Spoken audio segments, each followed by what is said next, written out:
stepping up and taking charge here, Janet. We all thank you on behalf of the people of the state. Robert Mihica, Budget Director. To my right, Melissa DeRosa, Secretary to the Governor. To her right, Rick Cotton, Executive Director of the Port Authority, who's been doing a magnificent job all across the board. Every time I go by LaGuardia, I smile, thanks to you. Happy Monday morning. We have a situation, as they say, and it's a serious situation, and I want to start to address it. This COVID Delta variant has brought much confusion to not just the people of the state, but people all across the nation. CDC came out with new guidance, which was dramatically different than the guidance they had said. Local governments are now trying to figure out how to deal with the local guidance. Obviously, in this time of toxic politics, you then overlay politics on top of it. Far left, far right, adds to the confusion. And just the sudden reversal by the CDC is so abrupt as to cause cynicism and confusion, to be frank. That's where we are. What works with New Yorkers, and what has always worked with New Yorkers, is give us the facts. Just give me the facts. I understand you have an opinion. That's nice, and I'd like to hear it. Even if I don't want to hear it, they'll say, I would like to hear your opinion. But give me the facts first, please, okay? Here are the facts, and then I'll give you my opinion. The Delta variant does spread very quickly. New York, over the past month, number of hospitalizations basically doubled. Number of cases over the past month, basically a fourfold increase, okay? So, yes, Delta variant spreads very quickly. If you are vaccinated, you're less likely to catch it, and you're very unlikely to be hospitalized. When you look at the infection rate among those who are fully vaccinated, 4 out of 100,000. Unvaccinated, 17 over 100,000. Fourfold increase. Hospitalization, if you're vaccinated, 0.19 per 100,000. Unvaccinated, 1.25 per 100,000. So that's a fact. If you are unvaccinated, Delta variant should be a major concern to you, and you should be worried about it. Well, New York, we did a great job on the vaccine. 75% of the people have one shot. Yes, but that means 24% don't. 24% is a big number. It's 3.5 million. Next fact, vaccinated people can spread the Delta variant. This is the fact that caused the CDC to change their position quickly. This is what they called a pivotal discovery, largely based on the situation in Massachusetts on Cape Cod. They have other examples of it across the nation, but they basically focused on the situation on Cape Cod, where they found that vaccinated people can spread the Delta variant. The problem with that is you then have 100% of the people spreading the Delta variant. That's why they consider that a pivotal piece of information.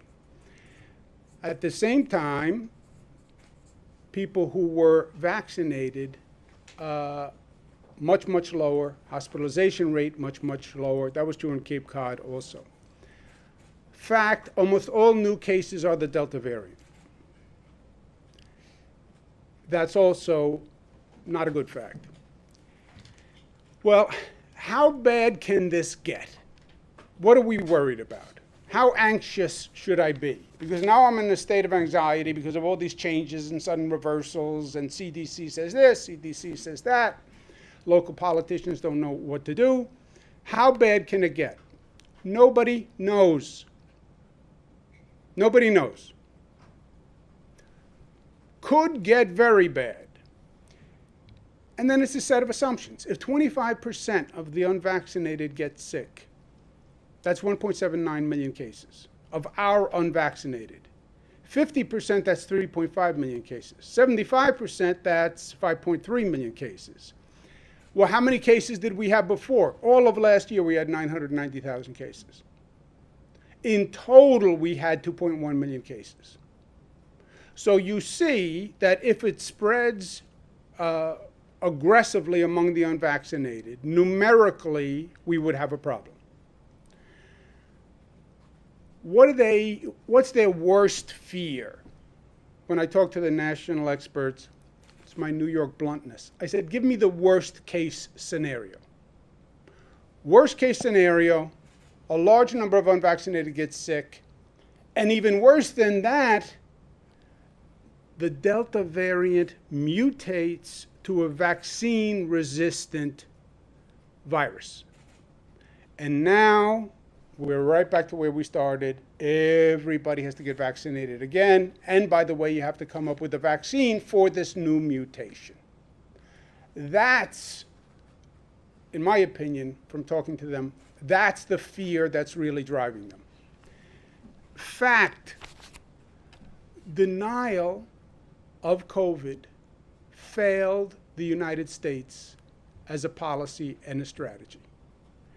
That is a fact.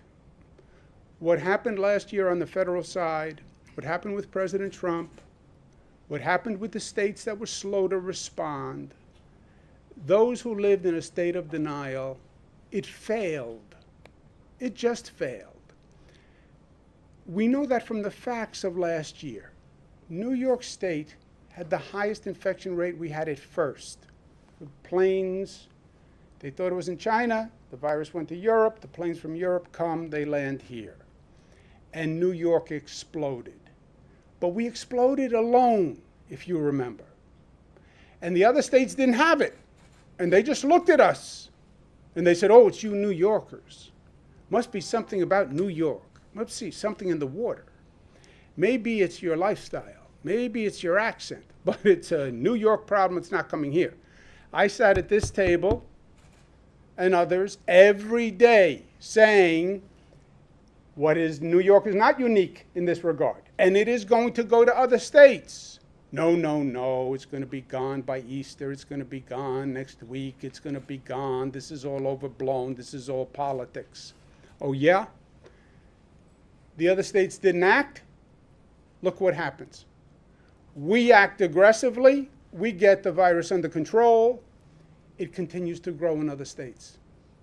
When you now look back, Florida had more cases, Texas had more cases, California had more cases.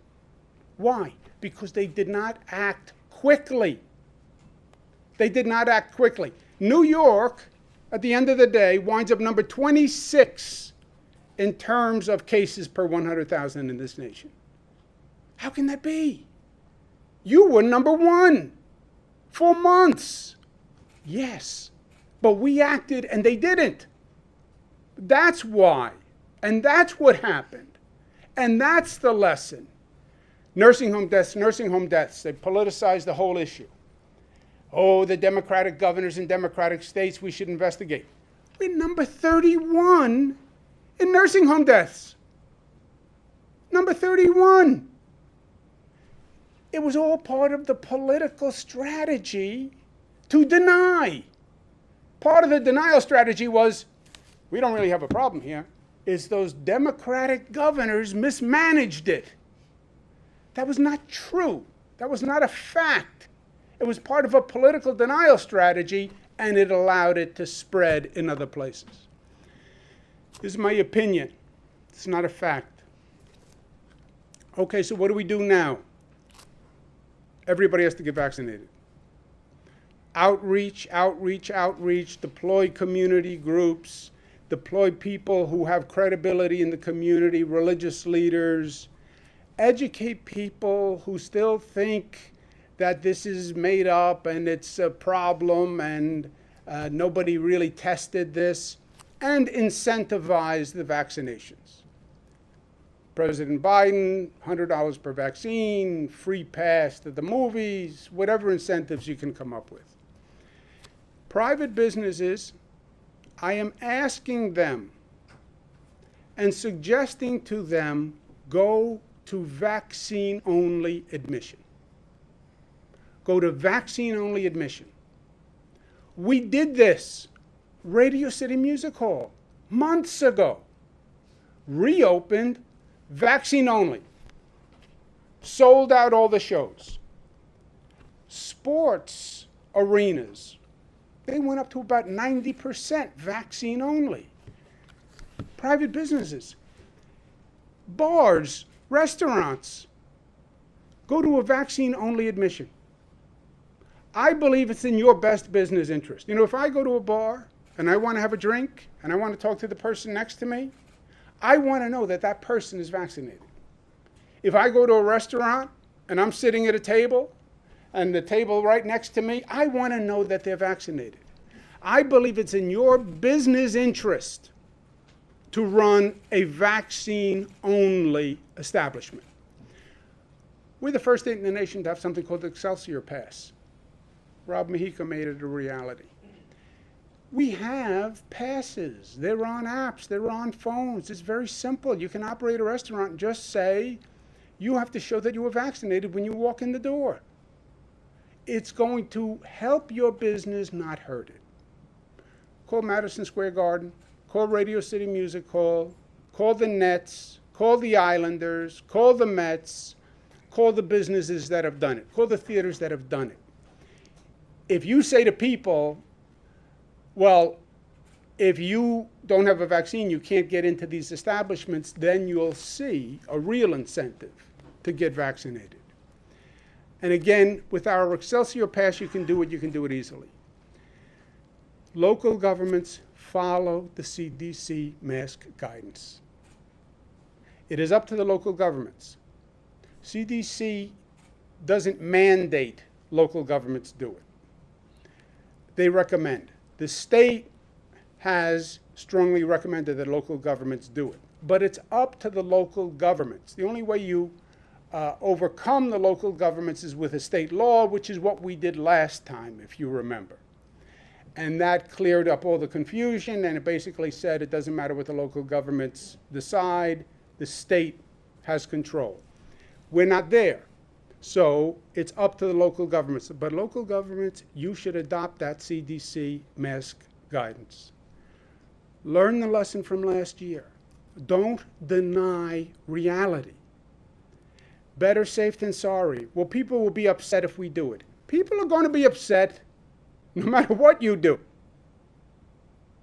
So show leadership and do it and save lives. Whatever policy they set, they then have to enforce. Let's not make the mistake we made last year, where they set policies, but that they didn't enforce. So we had in New York City, 300 people in front of a bar with no masks and no enforcement.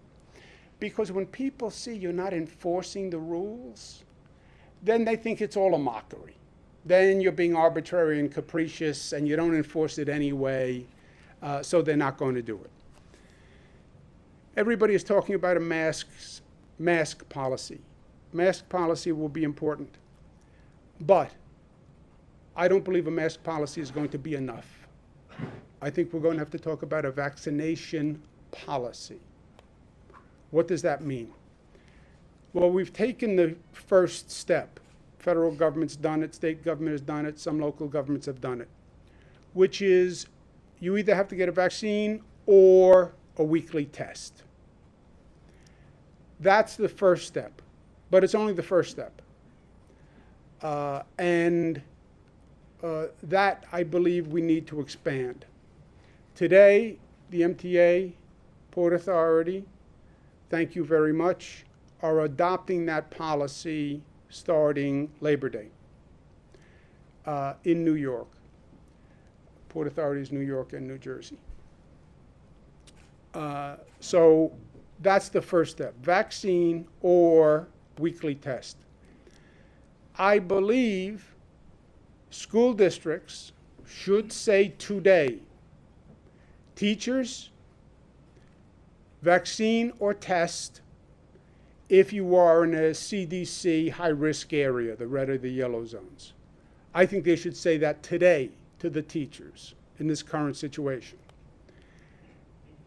For public-facing people who are in a high-risk situation, I say there should be a mandatory vaccine policy. And we put one in place in New York State. It is the first state in the nation to do it. In our hospitals, public-facing employees must be vaccinated. Not vaccinated or test once a week. You must be vaccinated. Oh, that's a very harsh measure and no other state has done it.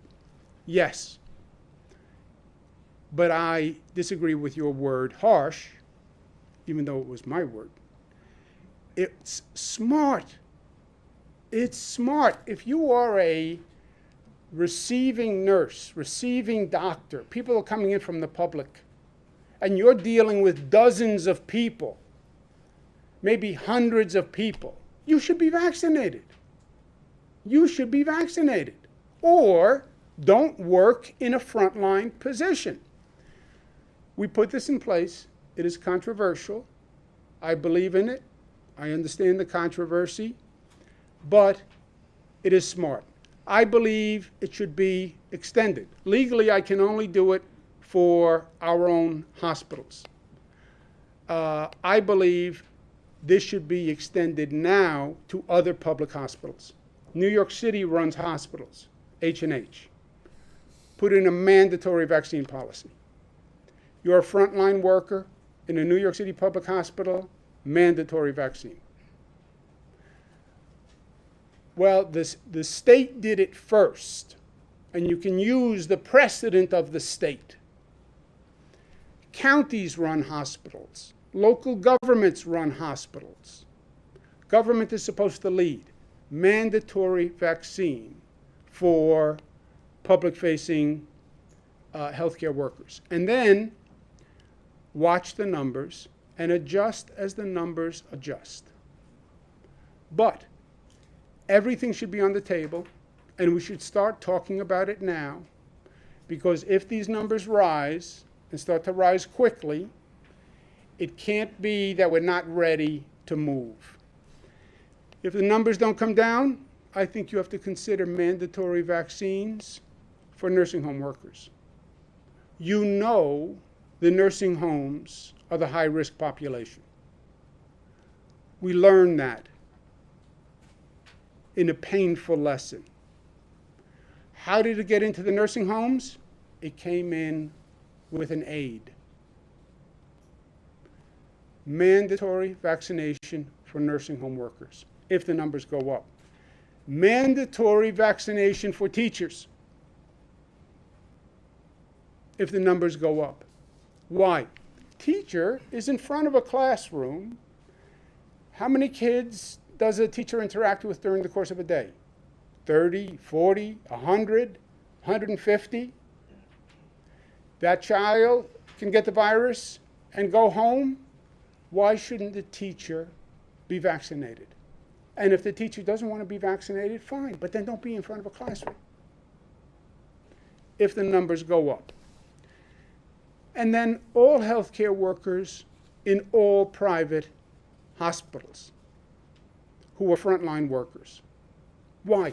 Because these are the places of intersection. These are the places where one person can infect literally dozens in the course of a day. And I don't believe asking people to take a vaccination is a bad thing.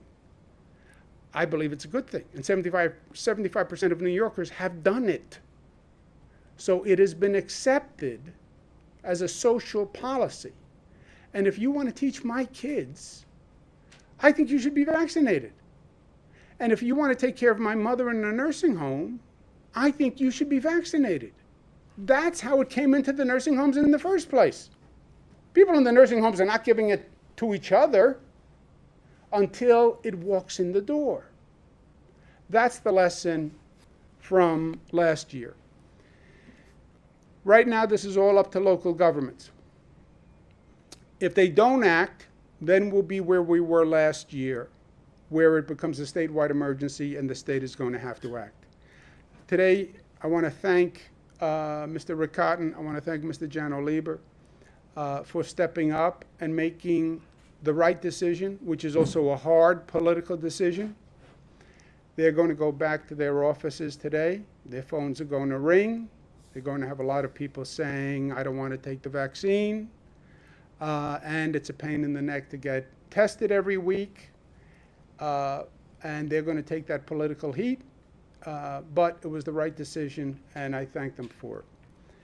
By the way, when you get that phone call, don't say, the governor made me do it. So thank them for that. We're also facilitating the testing. We're opening more vaccine sites for state workers, and MTA and Port Authority, et cetera. So there will be testing sites available. It won't be a hardship. But in closing, remember the lessons we learned. If you wait to act until it's obvious, it's already too late. A.J. Parkinson. If you wait to act until it's obvious, it's already too late. The political system normally doesn't act until it's obvious, and they have no choice, because the political system doesn't like to make controversial decisions. Right? Politicians want to make people happy. Well, it's 60-40. Well, then I'm going to offend 40% of the people. I don't want to do it. Sometimes the right decision is not necessarily the political decision. Doesn't mean it's not the right decision. Same situation with the New York shootings, which are just continuing and getting worse. And we saw it over the weekend. It is a fact gun violence crime is out of control in New York City. That's a fact. That is not to be debated. It's not a political statement. That is a fact. Ask anyone in New York City, they will tell you. New Yorkers are smart. They get it. And we have to act. And we are in a state of political paralysis when it comes to the police issue. It's political paralysis. And it's getting worse. Again, denial is not a life strategy. Good news, I believe the man who will be the next mayor and should be the next mayor, Eric Adams, I think he gets this. And I think he's frank and he's blunt about it, and I applaud him for it. And New Yorkers get it. I'm a Queens boy. I get it. Last point. I'm with two of my daughters come up the other day. Twins, Cara and Mariah. And we're going to watch a movie at night. And I say, you pick the movie. They pick the movie. We're watching the movie. During the course of the movie, I selectively prophesize on what I think is going to happen. He's going to move too close to the window. He's going to get shot. When he gets too close to the window, bing, he gets shot too close to the window. A couple of minutes later, he's going to go in the car. He's going to turn on the car blows up. Goes in the car blows up. After the movie, one of my daughters says to me, you know, Dad, that was really amazing how you figured out what was going to happen in that movie. I let her sit with that for a couple of minutes, and then I had to tell her the truth, which is, I said, no, I saw the movie already. It wasn't brilliant analysis of the plot. I saw the movie. We have seen the COVID movie. We've seen this movie. I've seen this movie. Melissa has seen this movie every day through the briefings. Rick Cotton runs the airports, among other things. One of the first people to get COVID because it was coming through the airports. He's seen the movie. Beth Garvey saw the movie. She had to write all the laws. Jano Lieber saw the movie at the MTA. We had to figure out how to disinfect subway cars because the first piece of bad information was surface transmission. Remember that? So we had to come up with all sorts of chemicals and PPE And then he had to operate a system with no riders. Rob Mujica dealt with it every day in the financial chaos. New Yorkers saw the movie. You saw the movie. You know how this turns out. You know what happens with Delta variant. You know what those facts mean. You know what's going to happen in the movie. Don't wait for what you know is going to happen. We beat the damn thing by being smart the first time. Be smart again. Well, CDC, well, this. New Yorkers did not make a decision the first time because of the CDC. It's because they got the facts, they're smart, and they made a decision on the facts. You have the facts. I'll give you the facts. But make the smart decision because you saw the movie. By the way, you've also seen the movie on homelessness.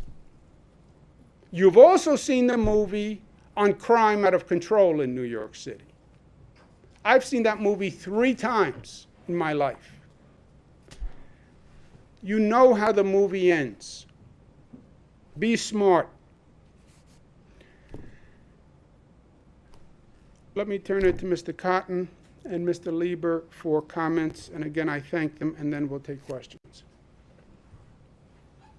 Governor, as you know, throughout the pandemic, Port Authority has taken a multitude of actions to implement health and safety protocols. We've done it at our facilities to protect the health of travelers. We've done it at the agency to protect the health and safety of the employees. Port Authority always has looked to each of the states for public health guidance, and that is what we're doing now with respect to the Delta variant. In accordance with the guidance and decisions announced by Governor Cuomo, announced by New York State, we have made the decision to establish a weekly testing program for all unvaccinated Port Authority employees who report to locations in New York.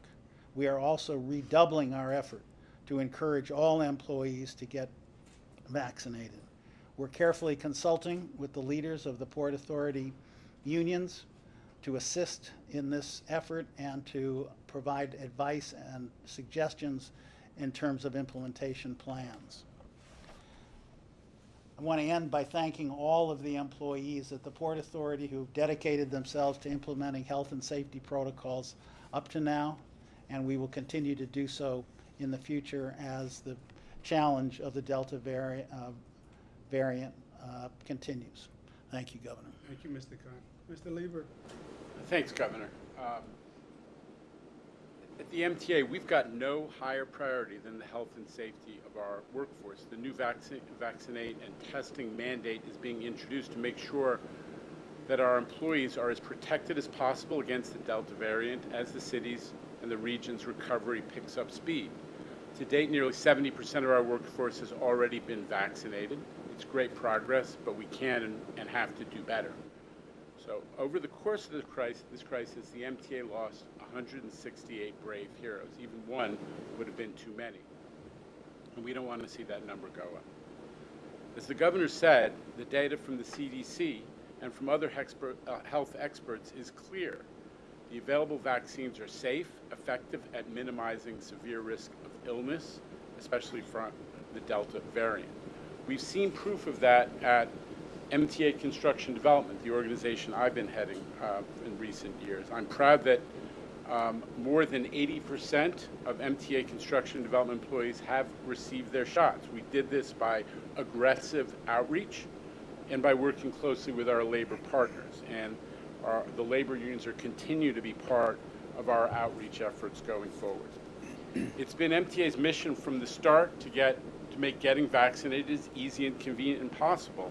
As early as January, thanks in large part to the governor and the state's leadership, we had sites up and running, serving employees, and we provided paid travel time for employees to get their shots. As demand slowed over the summer, we adjusted locations and hours to serve the widest number of people, but now we're going to flood the zone with sites across the MTA service area to give employees maximum convenience. And some of those will be mobile vans going to all the different MTA worksite locations.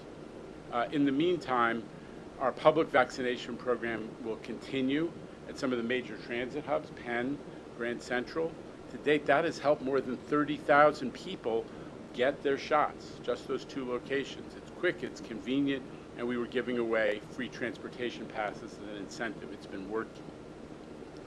Listen, transit workers have carried the city and the region on their backs. If we're going to bounce back stronger than ever, we all need to step up and get our vaccinations to protect ourselves, our families, and the public at large. Thank you, Governor, for your leadership on this. Thank you. Thank you, General.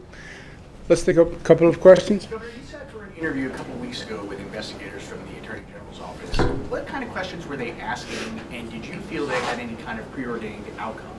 Yeah, they were asking about you a lot, but that'll be a separate conversation in private. The Attorney General picked two people who I referred the matter to the Attorney General to select quote-unquote independent reviewers. She selected two people to do that. They're in the midst of that. I said I would cooperate with it, and at the appropriate time, I will comment on the review. But this is not the appropriate time yet, Zach. Governor, will MC employees not be allowed to work if they do not get a vaccine or get tested? And how does that, how might that affect crew availability? And the MTA has a big shortage of transport workers. They can't run full subway schedules. So how are you balancing the crew availability and the mandate here? Well, number one, we don't want to, the goal is for everybody to get vaccinated, or if for some reason that's not workable, for them to get tested. So we're going to work hard with labor and everybody to make sure that the goal of this program is achieved. As for crew availability, we're already attacking that issue dramatically right now. We've doubled the size of the classes we're doing. We're looking for new sites to do training. We got a whole mess of additional trainers and supervisors back in action to do that. So we have a very aggressive program that's not going to be impacted by this separate issue. The point of today is get everybody vaccinated in their own interest, in their family's interest, in the public's interest, and we're going to do it. And a quick follow-up, Shano is now acting chairman and CEO, but Sarah Feinberg, the bill never passed to make her chair. Shano can be acting CEO for, I believe, six months and then an additional 3 months. What is your plan to make him permanent chairman and CEO, and is your plan to still split the roles? What happened was we had an agreement with the legislature at the end of the legislative session. We couldn't get it all done in their time schedule when they were going to leave. The question became, when do they come back to take action? So I expect they will come back at some point because we have other business we have to do also, and we'll sort it out at that time. Let me just make a comment on your first question, Clayton. Both Mr. Lieber and Mr. Cotton are really going to go down in the history books as great leaders of their respective institutions.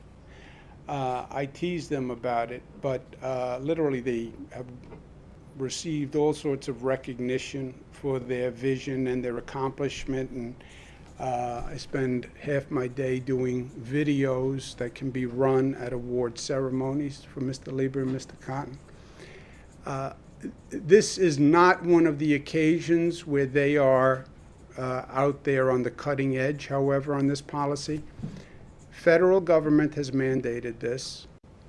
There's been no report of shortage in the federal workforce, which is the largest workforce, on the vaccine or test. We've done it with the entire state workforce. We've done it with the entire New York City has also done it. Other local governments have done it. So it's not that there's not a precedent that has been established on this. So I don't think they're going to see any significant loss of employees. No one else has. And all you're saying is get tested once a week if you don't want to get the vaccine. And by the way, the test is on your way to work. Why wouldn't, and also, Clayton, why wouldn't you want to know, right?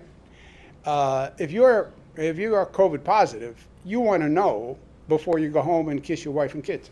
How did Dr. Zucker get out of being here today? He's the state's top health official. Shouldn't he be present for this? He has a few days of hard-earned vacation.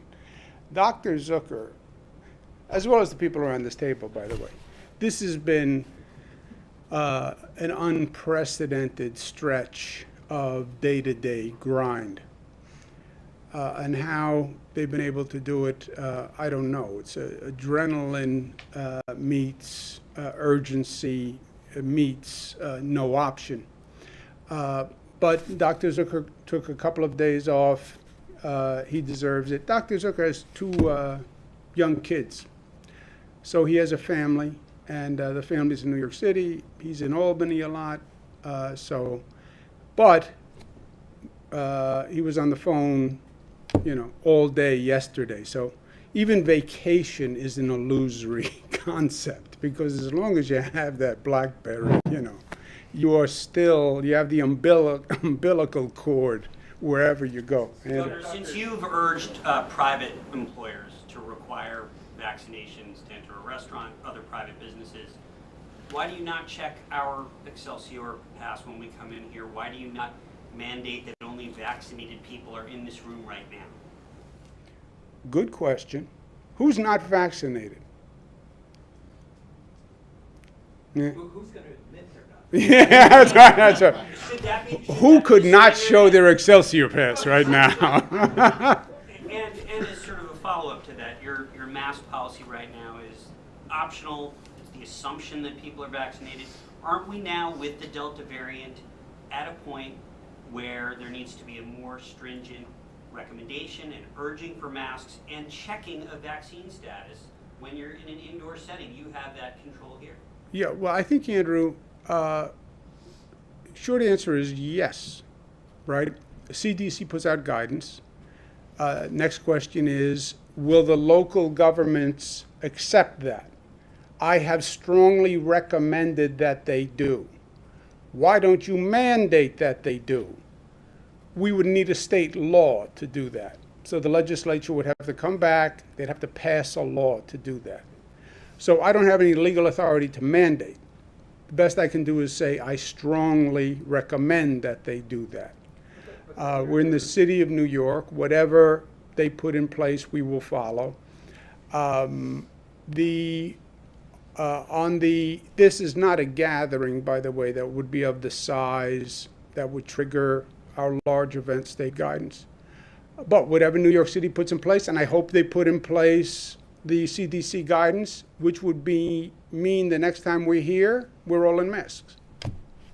Governor, the State Department of Health already has a mask mandate and through the regulatory process with a $1,000 fine for unvaccinated people. Why not enforce that? You keep saying that it's up to local governments, but the State Department of Health already has this power. All right, well, let's just be clear, because what you said is inaccurate, right? We don't have a $1,000 fine for an unvaccinated person. It's right in the regulations that were issued by the DOH. No, you don't have to have a vaccine. You don't get fined if you're unvaccinated.